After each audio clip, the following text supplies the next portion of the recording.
This week brings us to an English country garden with formal edging and flowing lawns.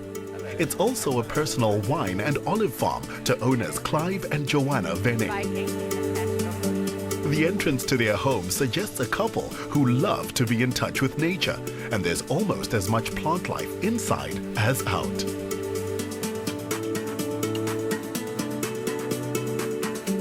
8 years later, and Top Billing is back on this magnificent property, this time with new homeowners. I'm sure a lot's changed. Yes, we saw great potential in the house in building a conservatory and filling it with our orchids. And we try to make the house as homely as possible. So we've used neutral colors to welcome our friends, and so we can have a nice house for entertaining our friends and parties.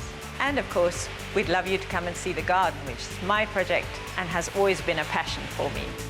Joanna's enthusiasm was born growing up in England, where her mother is a very keen gardener and her father a farmer.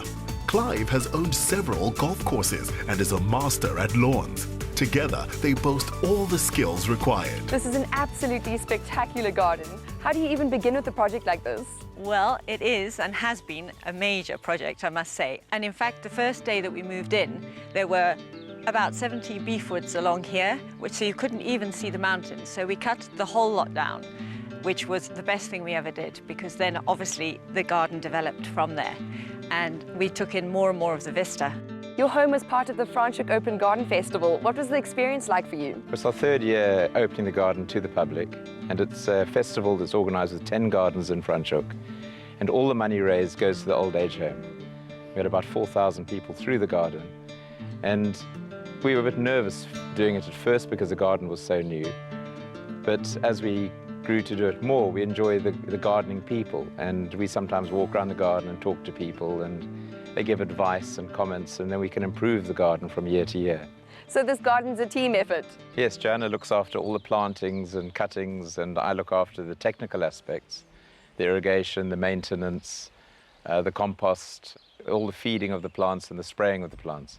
And Joanna, without Joanna doing all those fantastic work, maybe 4 to 5 hours a day she spends in the garden with her secretaries, cutting and moving plants and doing things like that. That's a lot of hours. It is, yes, but it's worth every moment. I love it. I find it so rewarding.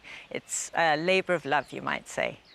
Clive's lawns are a golfer's dream, and amidst the abundant iceberg roses, cypress trees lend height and structure. While everything is laid out in scale and proportion, it never feels too formal. This is the bench that we like to sit at in the evening and watch the sunsets, which are over there. And we've added this border also very recently, which I'm very proud of because I think it's so pretty and frames the house really and the steps. You can really see the attention to detail. Thank you. I like to think so, and I must admit that this bench is very special to us as well because my mum gave it to us for our 25th wedding anniversary. And now we've just had our 28th wedding anniversary. Congratulations. The couple are eco-wise, recycling wherever possible, and they try to use only organic products. Their garden is also a dramatic outdoor art gallery. This is a Dylan Lewis sculpture that we bought in South Africa, but my love of sculpture started in Zimbabwe, where I was born. And I started a sculpture studio, and we've got many works in the garden from Zimbabwe.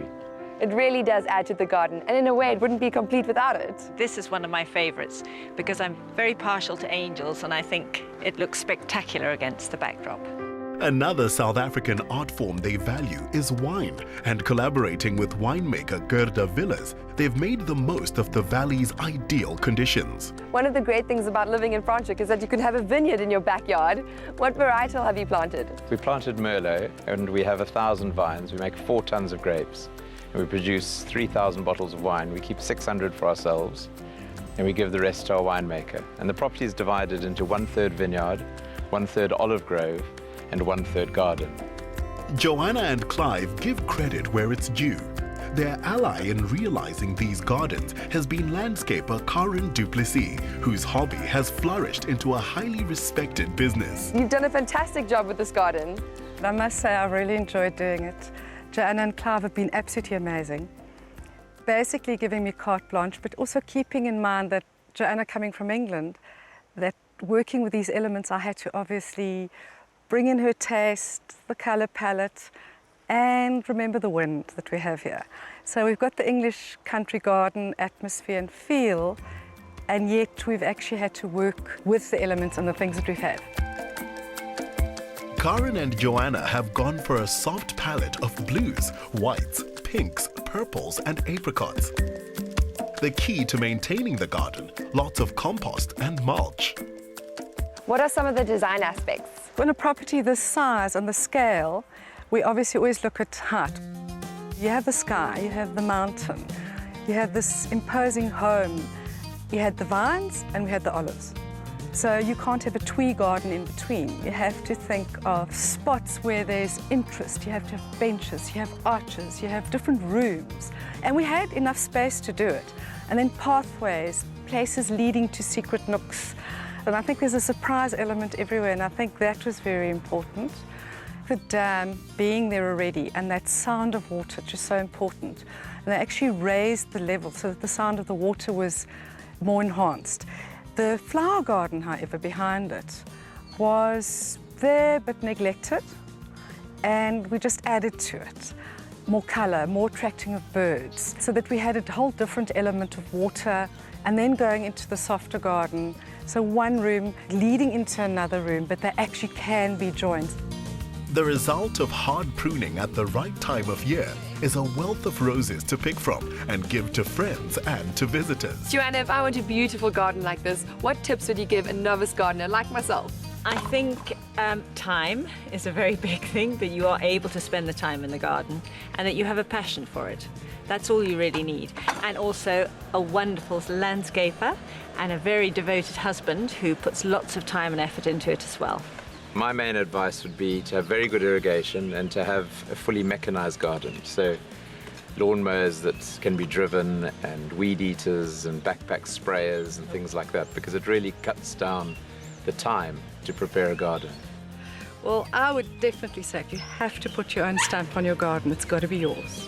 With summer in full swing, I think the three of you have definitely inspired me to create my own little piece of paradise. Once the gardening bug bites, it's likely to become a lifelong obsession, but a very healthy one.